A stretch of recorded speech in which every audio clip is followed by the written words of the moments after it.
kesenian tari yang menggambarkan prosesi Tan Apang atau bakar serabi yang merupakan ciri khas Kabupaten Pidi.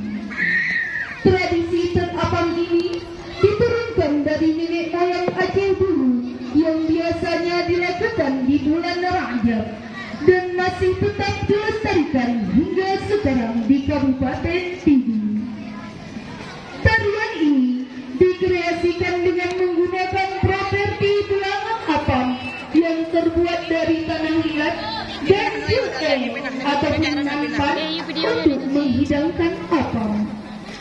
Pakaian yang digunakan dalam tarian ini merupakan khas zaman dahulu yang dikreasikan dengan baju Aceh, kain sarung motif pintu Aceh, kain batik atau ijazah di kepala, juga mahkotanya daun pandan yang mencerminkan begitu nikmatnya kuah apam.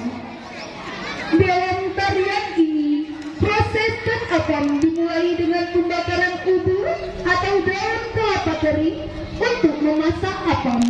Setelah masak, lalu dimasukkan ke dalam juke atau nampan.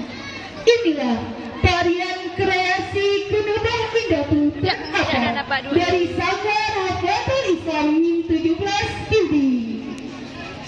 Kita beri